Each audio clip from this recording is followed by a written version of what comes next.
write your compelling story on how you would like to be, or who you would like to be, or what would you like to think and do and feel at the end of this transition, at the end of this birth tunnel.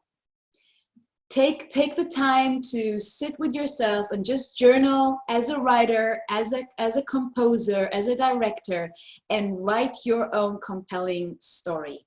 How would you like that to be? Because you get to decide who you are at any situation in life. And now, when this is, of course, this time will be over, and we don't know yet exactly how the world and will look like and feel like, but actually we compose the world. Each one of us is one component of this common reality that we all share, and that now we can experience it so directly, how we share the same reality, the same situation, and online, the way we connect online and create this global, this one consciousness. We create our reality personally and collectively. So go ahead and journal with yourself. What is your compelling story? Write your part in this global scene, in this global play that we are all experiencing and directing together. And this is one thing that I think, and from my experience, because I have done that, can be so powerful to get this clarity and to eliminate what you don't want to be in that story that you're creating for yourself, and what you do want. And this is a great opportunity to really draw and compose the picture, the future, the reality that you want for yourself, who you want to be, how you want to feel, how you want to act, how you don't want to act, who you want to be with, where you want to be. Go make it as detailed as you can, and connect it to feeling, connect it to your feeling. So this is one thing that I wanted to share with you, to challenge you to do. And if you want, you are most welcome to later share with me on Facebook, or if you have my email, or whatever way you can to connect with me and share with me your compelling story. I would be thrilled. 3 or 4 aspects in your life that you recognize that needs that adaptation from you, that you need to adapt in some way so you can go through this time the way you want it and go out of this tunnel the way you want to be. What areas in your life need that adaptation? And once you get that clarity, it might be your relationships with people who you live with, or people who are far away, that now more than ever it feels more important to say to them, to say something to them, or to connect with them in some way. So it might be something around relationships. It might be something with your work. Our work situations have changed tremendously. Things are going online. Maybe it's something around that, around your work life, around your business, something that needs to be, something there that you need to adapt. And I'm not asking you to come up with the answers yet on how you might do that. Just get that clarity on what are those main 2, 3, 4 aspects in your life that require from you to adapt right now. Clarity is power. Clarity gives you peace and direction and power to take action. So maybe it's relationship, maybe it's something in your work, maybe it's something in your home. We spend so much time at home now, and we don't yet know how long it will be. And anyway, after all this is behind us, we are still people living in our homes, and maybe this is a time for you to adapt something in your home, in your living surrounding, that will make you feel better. Maybe this is a cleanup. Maybe this is a reorganization of your furniture or your rooms where you live. Yeah, so maybe it's something around your living environment that needs adaptation. Maybe it's something in your routine that needs adaptation. Maybe before all this new reality, you had a certain routine that now is not working for you, and maybe getting clear on that can make a very big change for you on how you experience this time. So maybe it's something in your routine that needs adaptation. So, or maybe something in your habits. Maybe you have a certain habit that you used to hold and practice that is now not doing you very good. Or maybe there is a new habit that can really do you good, like exercise or meditation, or something in your nutrition, or anything that is a habit that is working for you, or that you don't have but could work for you, that needs adaptation. So really sit with yourself, take that time and come up with a very condensed list of 2, 3, maximum 4 aspects in your life that need your adaptation, that if you adapt there to the new reality, you will make a big difference in how you experience this. Another thing that can really help in my experience is planning. And specifically, I call it express planning, because right now we might not be able to stick to our normal schedules and our normal routines. And some of us are at home with our children, so we don't have really so much time. Or if we live by ourselves and we're not parents, then maybe we have, I don't know, I'm just throwing ideas here, but maybe we have too much time on our hands all of a sudden, and then we don't know how to handle our too much time, and we get lost, right, in that vastness, in that limitless schedule that we have all of a sudden. So whatever it is for you, you need to adapt there. So I wanted to specifically, following my second advice before, I wanted to specifically talk about planning your time and how to adapt to that specifically. And as I said, I call it express planning. My advice to you: every evening or morning, sit down with yourself and write down 2 or 3, maximum 4, again, don't make too big lists here, things that you most need or want to do this following coming day.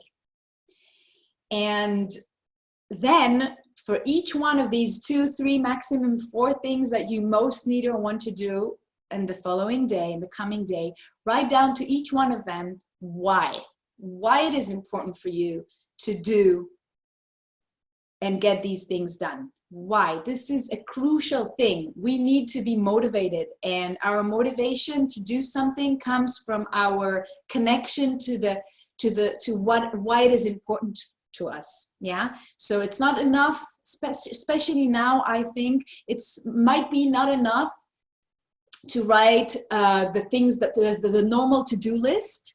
It's really important to connect to our motivation, to what drives us, because it's so easy to just let go of everything right now and just, wait for this time to go, and just to wait, just to watch Netflix or whatever. So why it is important for you to do those things. So every evening for the next day, or every morning, if this is a better time for you to be clear and focused, make that short list of 2, 3, 4 things that are most important for you to get done on that day, and why each of them is important for you. And then on top of that, how would you feel getting those things done? So make that future pacing for yourself on each of these things on that short list. How would you feel when you get these things done? And don't make those lists too long. And I want to say here something, as I always say to my clients, this is so important to find the balance between getting a structure, structuring your routine or your goals or whatever it is, and then balance it with softness. Because at the end of the day, we want to be soft with ourselves. We want to be kind to ourselves. And this is the most important thing of all, always. So on the one hand, make that list and motivate yourself and future pace yourself on how you're going to feel when you get it done. But then be mindful with your ability to stick to it, and be adaptive to yourself, and make sure that you are soft with yourself. That's very, very important. Okay. And then another list, and this time this list is the one list that I encourage you to make it as long as possible, and always add to it. And that list is the list of goodies. And I was talking about this in one of my last videos, but I wanted to bring it into this space as well, because I find this so helpful and precious to have your list of goodies. And what do I mean by that? Your list of goodies is the list of all the things that help you raise your vibration, that make you feel good. It can be a certain music that you like to listen to that gets your, but not better, those music, those tracks that makes you feel good, yeah, that makes that gives you the good vibe. Okay, so either it's music, either it's exercise, either it's meditation, affirmation, talking to a specific person, drinking water, taking a nap, going outside for a walk if it's sunny. Where in Berlin it's getting really nice outside, and we are allowed to walk by ourselves, so this can be a really nice thing to do. But really, whatever it is that makes you feel good, and you can always add to this list. This list can be as long as possible, and I encourage you to put it somewhere handy. And the thing is, when, of course, our vibration, our mood is going up and down, that's the nature of life. Emotion is like water. It changes, it flows. And as long as we are mindful of the flow, and as long as we don't jump into the flow and get attached to the water, if it's not the clear, nice, soft, yummy water that is flowing at that specific moment in your river, you don't want to jump head into that water and get attached to it. You want to let it flow, and you clean water to come, right? So always be on the banks of the water. Always try to get back to the awareness of the water and just watch the flow. And then when you find that the flow is getting too turbulent, or yeah, if you're finding that the momentum is starting to go down, as soon as you catch that, grab your list of goodies and just pick whatever out of this list and do whatever you can to raise your vibration. And as soon as you catch that pivot point where your direction, your momentum is flipping to the negative, as soon as you catch that and start raising your vibration, the better. So make that list of goodies, and that is the one list that I encourage you to make as long as possible. And you are more than welcome to share with us in the chat as well. What are the things that make you feel good? What are the things that make your vibration rise? And we can inspire each other. So I can tell you that for me, it's specific kind of music, and specifically also the track I was playing before, and I will play it also when we finish. And meditation, sunshine, going outside, a hug. These are the things that make my vibration go up. And you are more than welcome to share. Now I want to talk about relationships, especially for those of you who don't live by yourself and live with family members or roommates. And this can be very challenging. We are all together in one small space all the time. And sometimes when my mood goes up and my vibration goes up, I go out to the living room and I meet my family, and one of them is at the moment actually feeling down. So this affects me, and the other way around, right? And we need to learn how to live together, especially in these times. And my advice here is, again, to make a list. I love lists. And make a list of 3 things, your top 3 needs at the moment. What would be your top 3 needs? What do you need in order to stay balanced, to feel good? I can share, for example, for me, that is my morning routine. It's really important for me when I wake up to have a few minutes to say my gratitude. By the way, this is a #1 vibration accelerator to anyone. Just to be grateful, to think of what you can be grateful for. But when I wake up, I get out of the bed and I have my son and my husband and our dog, and the day starts. And if I don't have those minutes in the morning to say my gratitude and to do my meditation, my day, I start the day not in my peak vibration, because usually my son goes to school and then I have this time for myself, and now we are all just together in this endless day and night going, right? So I noticed after a few days that this is really missing. So I communicated this with my family, and we made sure that I have that. So back to my advice, this was just my example. Make a list of your 3 top needs. Think with yourself, what are you missing right now? Or what is it that when you do have it, or when you have it in your normal life before this special time now, what are the things that help you feel good? Whatever it is that you know that is really important for you, and make a list of 3. Now, before you do that, I advise you, I really recommend to communicate this in advance with the people you live with, the people you share your home with, and try to have them do the same. So everyone sits with themselves and make that list of top 3 needs, and then set up a time and sit together and each gets their time to talk about, to present their list and explain why it is important. How would you feel if you get one of those, at least one of those needs met? And then decide together on just one for each person living together, one need that is most accessible, most possible to meet, to enable. And challenge each other, at least for 1 week, 7 days, to have that need fulfilled, to have that need met.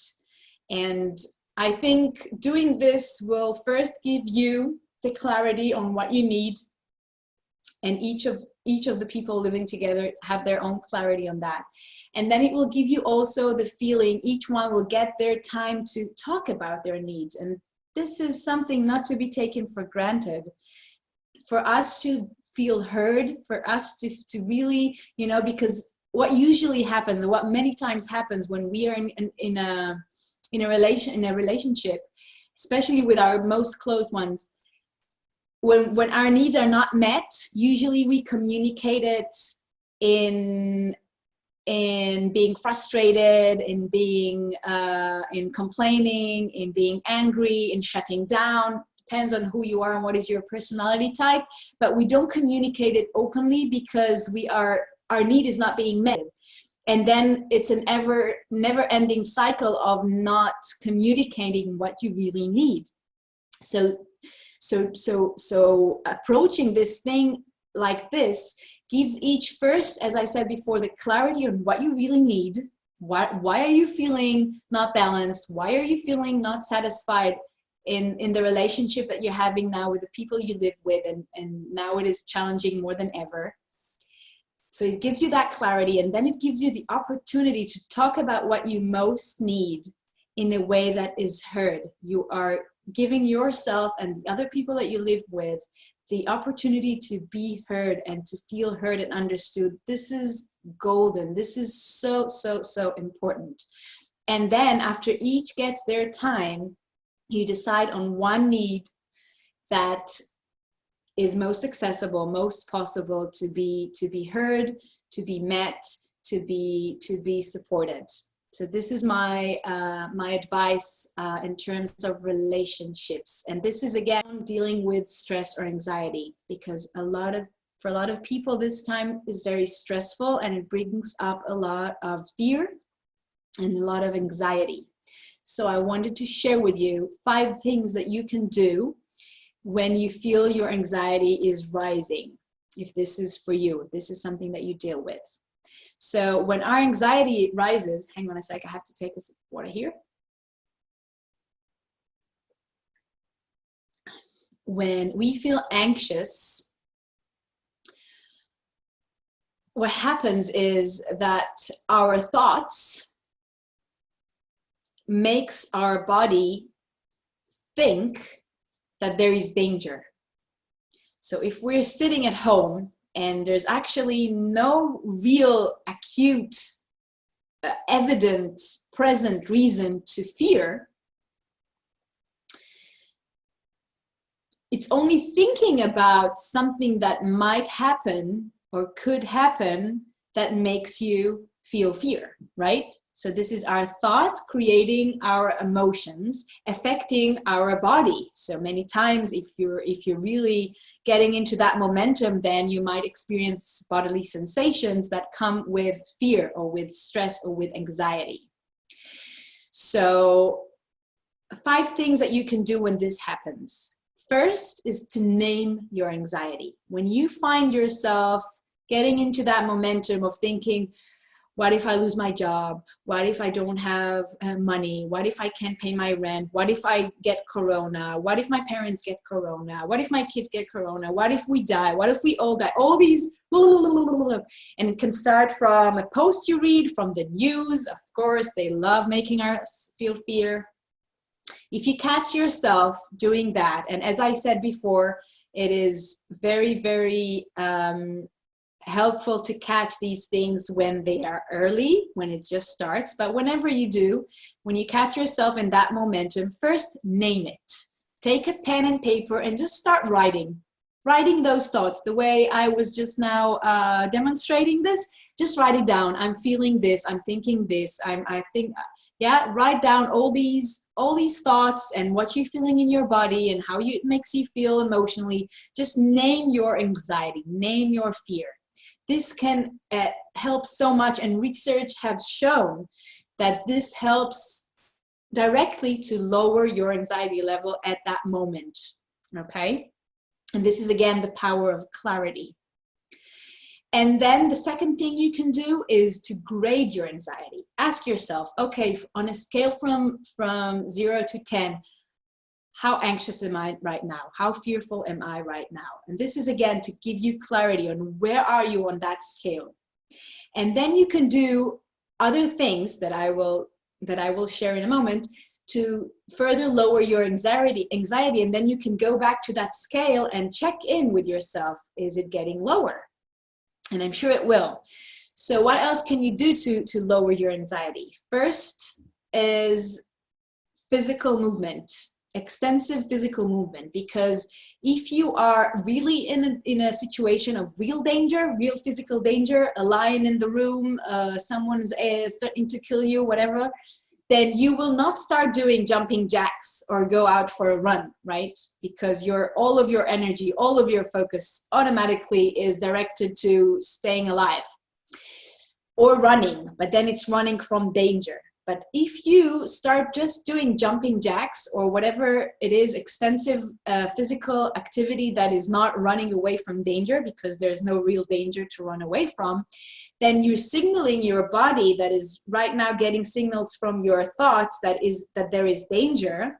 You're signaling back through the body, back to your mind, that there is no physical danger, because if there was, then you would not be here doing jumping jacks or push-ups or whatever. So this is one way that you can really lower your anxiety levels. Another way is to chew a gum or eat chocolate or whatever. And again, for the same reason, because when there is real physical danger, that you will not feel any thirst, any hunger. Your body is just not gonna signal those signals to you, because it is all directed to keeping you alive. So once you, in the power of your awareness and free choice, decide, okay, but I am not really in danger right now, so I can decide, even if I feel like this, I can still make that decision to drink water, chew a gum or whatever like that, whatever, through such an activity, the same way as the jumping jacks or whatever, to signal your body that there is no real danger at this moment. This will again lower your anxiety levels, and then you can go back to the scale and see how much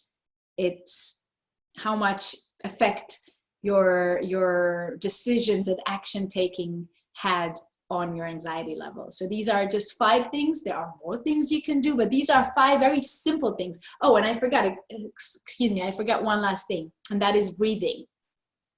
When we are in danger, our breath becomes very short and shallow, again, because of the fight and flight effect, the physical fight and flight effect.